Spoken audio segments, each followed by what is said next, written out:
Hello everyone, আসসালামু আলাইকুম। Shahid academy point two থেকে আয়োজিত অনলাইন ক্লাসে সবাইকে স্বাগত জানাচ্ছি। আমরা গত পর্বে কম্পিউটিং সেন্টেন্সের চক্র নম্বর 2017 তিনটা সেন্টেন্সের সলিউশন করেছি। আজকে আমরা সিলেটপুর 2017 যাচ্ছি। সিলেটপুর 2017 থেকে আমি তোমাদের কিছু হোমওয়ার্ক দিয়েছি, সেই হোমওয়ার্কগুলোই করানো হচ্ছে আজকের ক্লাসে। আর দেখবো যে আসলে তোমরা কিভাবে অ্যান্সারগুলো আমার কাছে পাঠিয়েছো। চলো শুরু করা যাক। সিলেটপুর 2017 যেটা আমাদের শীতের 7 নম্বরে ছিল। প্রথমটা ছিল honest is the best policy. এই প্রবাদ বাক্যটির সাথে তোমরা সবাই পরিচিত। Honesty is the best policy, সততাই সর্বোৎকৃষ্ট পথ, মানে সততার পথ হচ্ছে সবচেয়ে ভালো পথ। এই পথটা যদি তুমি বেছে নাও তোমার লাইফটা অনেক হ্যাপি হবে, ঠিক আছে। আর আমাদের ইসলাম সেই সততার লাইফকে সমর্থন করে। তো এই সেন্টেন্সটা জাস্ট ক্লু ছিল। ইফ ইউ মেইনটেইন অনেস্টি, যদি তুমি মেইনটেইন করো, পরিচালনা করো অনেস্টি, যদি তুমি সততা অবলম্বন করো, তাহলে তুমি কি হবে, তোমার লাইফে কি হবে সেটাই তোমাকে কমপ্লিট করা লাগবে। যদি এখানে আমাদের একটা ক্লু দিয়েছে সততাই হচ্ছে সবচেয়ে ভালো উপায়। এখন এখানে আমি ইফ দেখতে পাচ্ছি, ইফের যে প্যাটার্ন ছিল সেই প্যাটার্নে আমাকে ইনকমপ্লিট কাজটা কমপ্লিট করতে হবে। তো আমি নিচে আগে থেকেই লিখা ছিল, দেখো ইফের প্রথম ক্লাস সাবজেক্ট ক্লাস D1, এখানে কিন্তু প্রথম ক্লাসটা দিয়েছে, তোমাকে পরেরটা লিখতে হবে। এখন প্রথমটা আমরা চেক করে দেখবো D1 আছে না B2 আছে নাকি হেড ক্লাস B3 আছে, ঠিক আছে। প্রথমে সাবজেক্ট আছে ইউ, দেন ভার্ব আছে মেইনটেইন। মেইনটেইন কিন্তু B1 এ আছে। মেইনটেইন যদি B1 এ না থাকতো তাহলে তার চেহারা এমন হতো। মেইনটেইন এটা B2, আবার B3 তেও মেইনটেইন। তাহলে এটা B1 এ আছে, মানে ভার্বের প্রেজেন্ট ফর্মে আছে। তোমাকে পরের ক্লাসটা এইটা ফলো করে করতে হবে।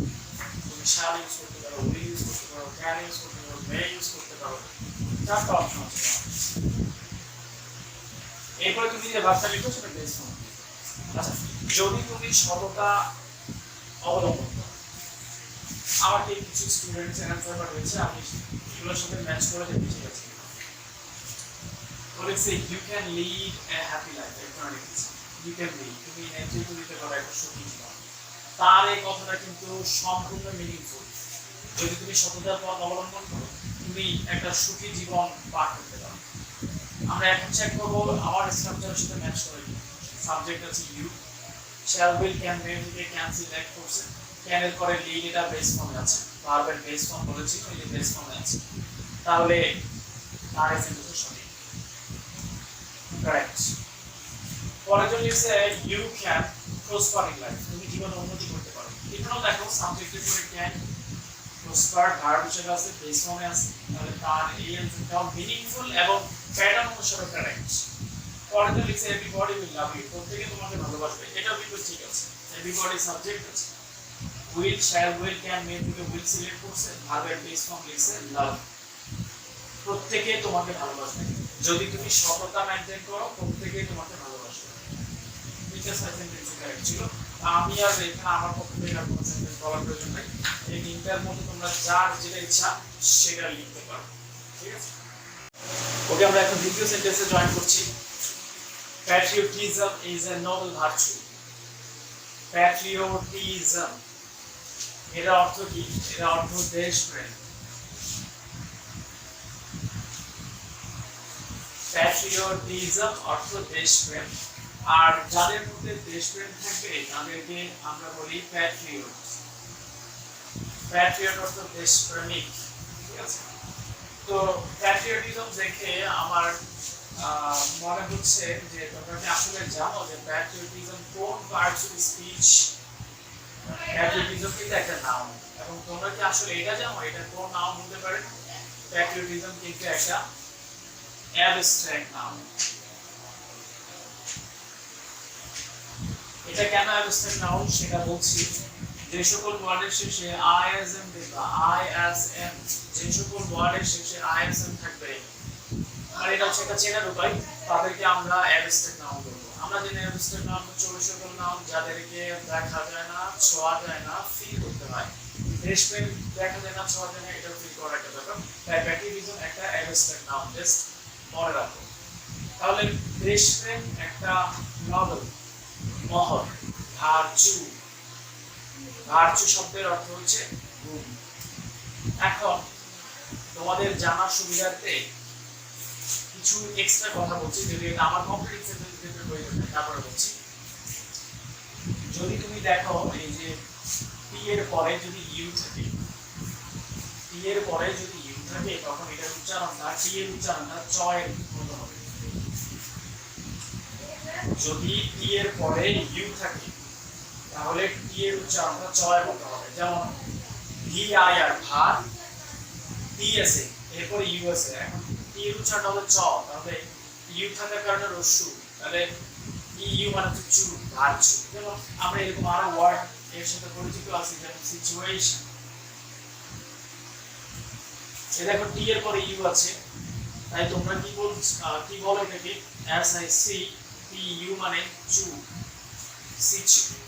ঠিক আছে, কিন্তু আমি যখন এখানে প্যাট্রিয়ট বলছি, দেখো টি এর পরে আর আছে, যার কারণে আমি আর প্যাচি বলতেছি না, টি আর কে আমি ফ্রি বলতেছি, টি আর আই ফ্রি। এখানে টি এর সঠিক উচ্চারণটা হচ্ছে, কিন্তু এখানে টি এর উচ্চারণটা হারাচ্ছে। টি এর উচ্চারণটা হচ্ছে চ এর মতো। মনে রাখবা, টি এর পরে যদি কখনো ইউ দেখো, টি এর উচ্চারণটা চ এর মতো করে দেবে। ভার্চু অর্থ তোমরা জানো গুণ। তাহলে দেশপ্রেম একটা মহৎ গুণ, এটা আমার ক্লু ছিল। It is high time. It is high time এর অর্থ হচ্ছে এখনই উপযুক্ত সময়। আমরা অনেক সময় বলে থাকি যে এখনই সময় তোমাকে এটা করতে হবে, এখনই সময় তোমাকে এটা পাল্টাতে হবে, এখনই সময় এই বিষয়টির উপর জোর দিতে হবে। তো ইট ইজ হাই টাইম মানে হচ্ছে এখনই সময়, এখনই উপযুক্ত সময়। ইট ইজ হাই টাইম এর আমি ক্লাসে তোমাদের তিনটা প্যাটার্নের সাথে পরিচয় করে দিয়েছি। বলছিলাম একটা, ইট ইজ হাই টাইমের পরে যদি সাবজেক্ট লেখো তারপরে ভিডিও লিখবে। ইট ইজ হাই টাইমের পরে যদি সাবজেক্ট না লিখো তাহলে টু প্লাস ভার্ব লিখতে হবে। ইট ইজ হাই টাইমের পরে যদি ফর থাকে তাহলে ফরের পরে একটা অবজেক্ট ইউজ করতে হবে, তারপরে টু প্লাস ভার্ব লিখতে হবে। তুমি এই তিনটা প্যাটার্নের মধ্যে যে কোনো একটা ফলো করো। যদি ইট ইজ হাই টাইমের পরে কিছুই লেখা না থাকে, যেমন ইট ইজ হাই টাইমের পরে ওরা কিছুই দেয় না, যদি বলতো ইট ইজ হাই টাইমের পরে একটা উই দিত, তাহলে কি যেন সাবজেক্ট দিয়ে দিয়েছে, তুমি ভিডিও লিখতে হবে। প্রথম প্যাটার্নের বাইরে যেতে পারবা। তোমাকে সাবজেক্ট পর্যন্ত ওরা দিয়ে দিয়েছে, তাহলে তুমি কি সাবজেক্টের পরে টু প্লাস ভার্ব লিখতে পারবা না, তোমাকে সাবজেক্টের পরে ভিডিও লিখতে হবে, এক নাম্বার প্যাটার্ন। যদি উই না দিয়ে ওরা এটা টু দিত, তাহলে তুমি এক নাম্বার প্যাটার্ন ইউজ করতে পারতে না, তিন নাম্বার প্যাটার্ন ইউজ করতে পারতে না, তোমাকে ইউজ করতে হবে দুই নাম্বার। কারণ এই সাইডের উপর টু দিয়েছে, টু এর পরে তুমি ভার্ব বসাবে। আর যদি টু না দিয়ে ওরা যদি ইট ইজ হাই টাইমের পরে একটা ফর দেয়, তাহলে দেখো ইট ইজ হাই টাইমের পরে ফর দিছে, তাহলে তুমি সাবজেক্ট প্লাস ভিডিও এই প্যাটার্নটা অ্যাপ্লাই করতে পারবা না, টু প্লাস ভার্ব অ্যাপ্লাই করতে পারবা না। তুমি কি করতে হবে, ফরের পরে অবজেক্ট বসিয়ে বাকি অংশ প্যাটার্ন 3 অনুসারে করতে হবে। কিন্তু আমাদের এই সেন্টেন্সে ওরা কিছু দেয়, তাই ইট ইজ হাই টাইম এটা এখনো চূড়ান্ত সময়। কি করতে পারে, আমাদের এখানে কিন্তু এই সেন্টেন্সে কোনো স্টুডেন্টই আনসার করতে পারেনি, তারা আসলে এটা পারেনি। তারা হয়তো প্যাটার্ন জানতো, কিন্তু কি হবে পরের অংশ তারা সেটা তৈরি করতে পারেনি, অর্থটা বের করতে পারেনি। তো আমি বলি যে দেশপ্রেম যেহেতু একটা মহৎ গুণ, দেখো যেগুলো মহৎ গুণ, ভালো ভালো গুণ, ভালো ভালো কোয়ালিটি যেগুলো, সেগুলো আমাদের কি করতে হবে, আমাদের চর্চা করা লাগে। যেমন দেশপ্রেম যেহেতু একটা মহৎ গুণ, তাহলে যাদের মধ্যে দেশপ্রেমের অভাব আছে বা যাদের দেশপ্রেমহীনতা আছে, দেশপ্রেম নাই, তারা আসলে এখন উপযুক্ত সময় দেশপ্রেমটা সে কি করতে পারে, চর্চা করতে পারে। তাহলে এখন উপযুক্ত সময়। আমি তিনটা প্যাটার্নে তোমাদের করে দেখাচ্ছি। আমি প্রথমে উই দিয়ে লিখছি, সাবজেক্ট এক নাম্বার প্যাটার্ন উই, সাবজেক্ট লিখছি, এখন ভিডিও লিখতে হবে। চর্চা করা ইংলিশ কি, প্র্যাকটিস। প্র্যাকটিস, তাহলে প্র্যাকটিস করব ওই প্র্যাকটিস, কিন্তু প্র্যাকটিসটা আমাদের বলতে ভিডিওতে লিখে রাখবে, মানে ভার্বের পাস্ট ফর্ম। ওই প্র্যাকটিস এখন উপযুক্ত সময় আমাদের চর্চা করার কি, দেশপ্রেম। এটা আর আমি যদি 2 নাম্বার প্যাটার্ন ফলো করি তাহলে হবে কি টু প্র্যাকটিস প্র্যাকটিস। এটা হচ্ছে 2 নাম্বার যদি আমি বলি তাহলে it is high time to practise patriotism. এটা এখনো উপযুক্ত সময় দেশপ্রেমকে চর্চা করা। আর যদি আমি ফর দিয়ে লিখি তাহলে কি হবে it is high time for us. For এর পরে একটা অবজেক্ট লিখতে বলছি, যেহেতু আমি বলছি যে আমাদের নিজেদের আমাদের মধ্যে দেশপ্রেমের চর্চা করা উচিত। তা আমাদের মধ্যে যদি না হয় আমি বলি তোমার দেশপ্রেম চর্চা করা উচিত তাহলে তুমি সেক্ষেত্রে ইউ লিখতে পারো।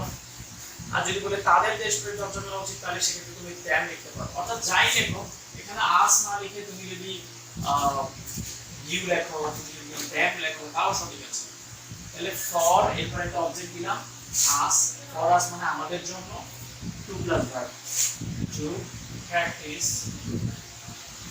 প্যাট্রিয়টিজম।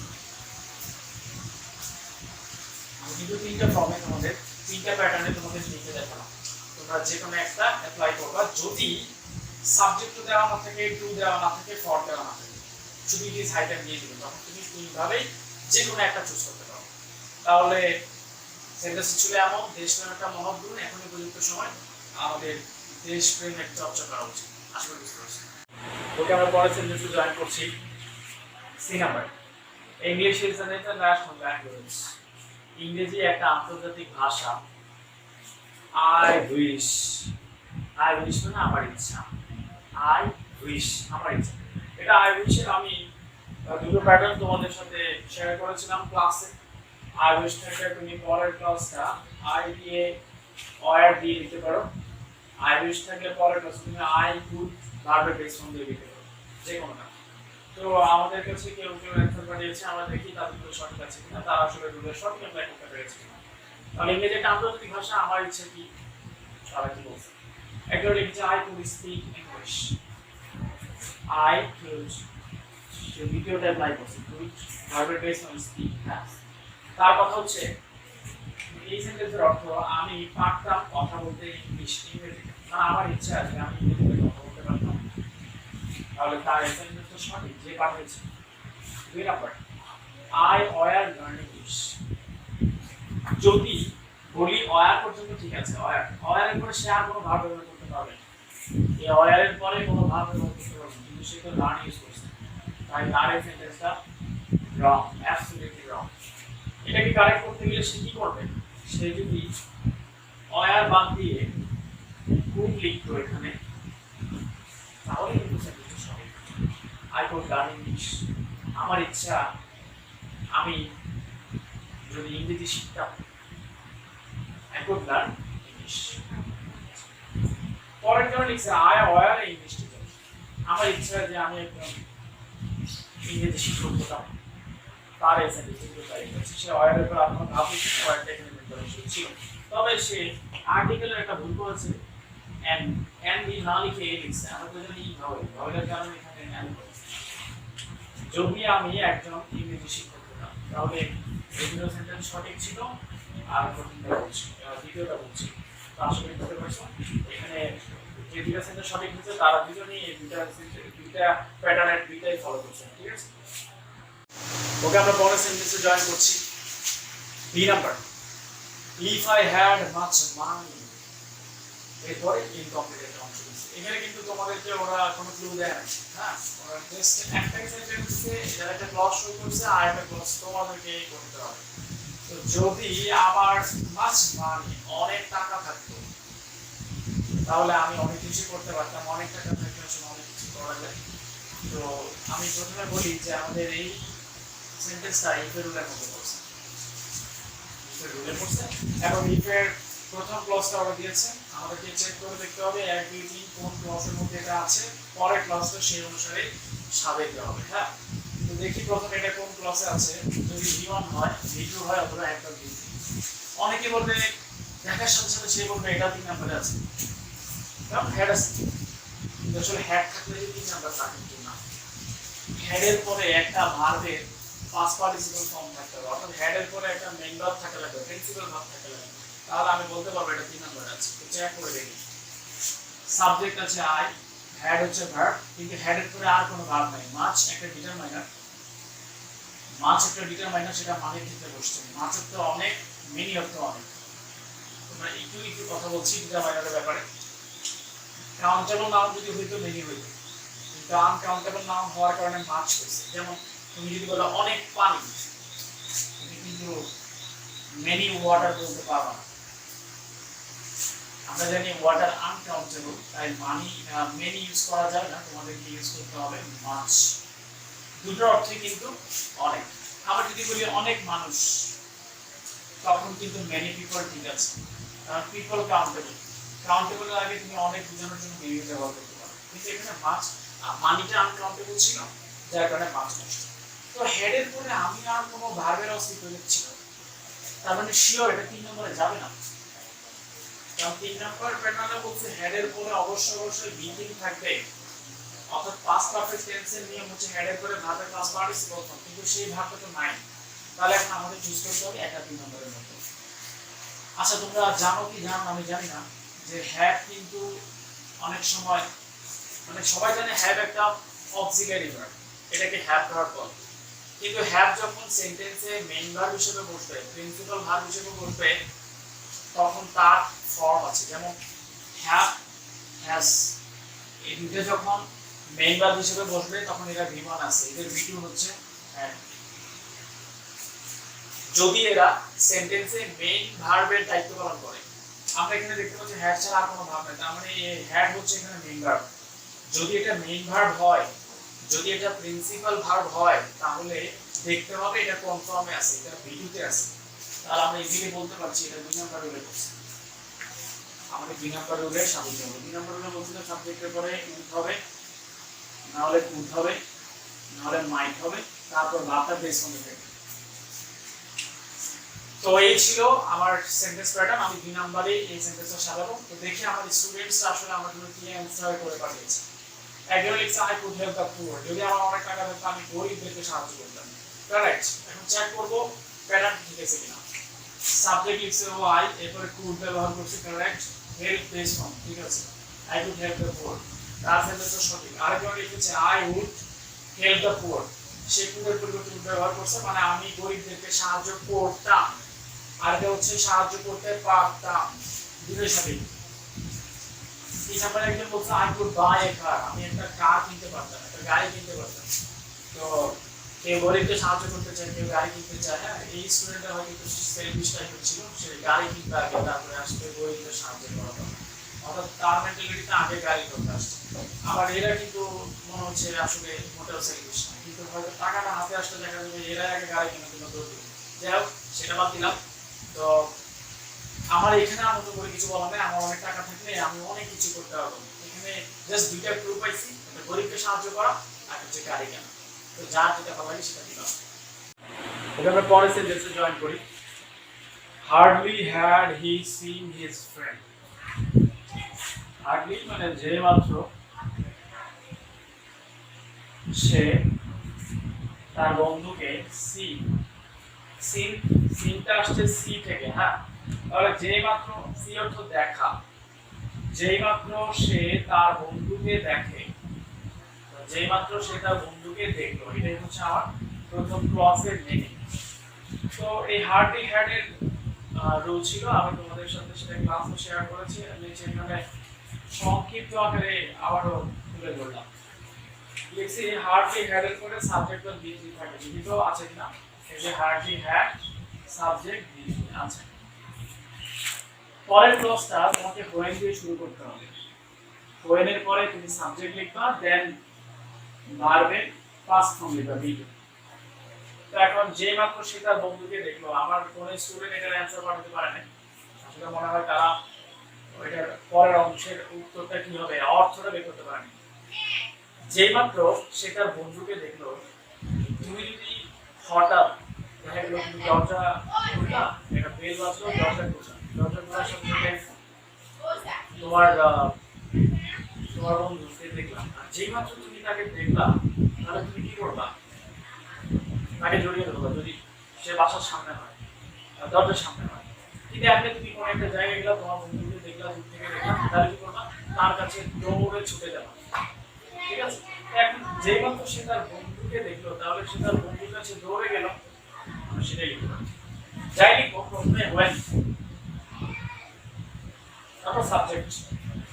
যে মাত্র সে তার বন্ধুকে দেখলো তাহলে সেই তো দৌড়ায় যাবে না, সাবজেক্ট কি আছে হি, এখানে হবে হি। এখন ছুটে যাওয়া ইংলিশ কি? এখন যাওয়া ইংলিশ গো, ছুটে যাওয়া ইংলিশ কি? ছুটে যাওয়া ইংলিশ হচ্ছে রাশ, আর ইউ এস এইচ। এই রাশ শব্দের অর্থ হচ্ছে দ্রুত ছুটে যাওয়া। যে মাত্র সে তার বন্ধুকে দেখলো সে ছুটে গেল, হি রাশ, কিন্তু আমাকে এখানে বাফে লিখতে হবে ভিডিওতে। রাশের ভিডিও হচ্ছে ইডি যুক্ত করতে হবে।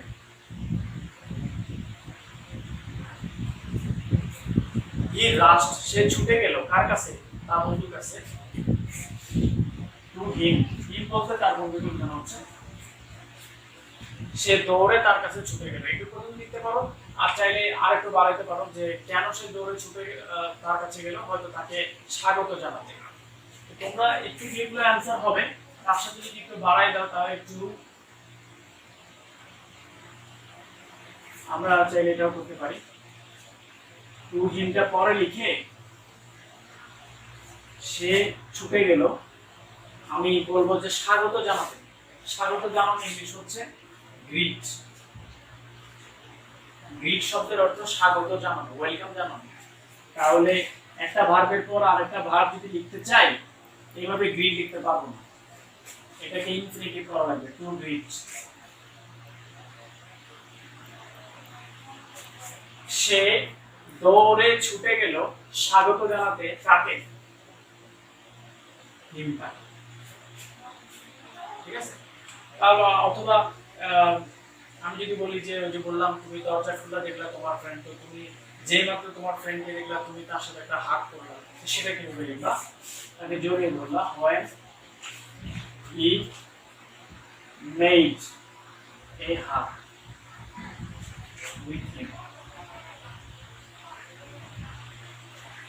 He made a hug with him. এখানে মেডটা ছিল মেইন ভার্ব, মেড এর ভিডিওতে দিয়েছি। তো তোমরা দুইটার মধ্যে যে কোনো একটা অ্যাপ্লাই করতে পারো। He rushed to greet him, অথবা he made a hug with him। আমি আশা করি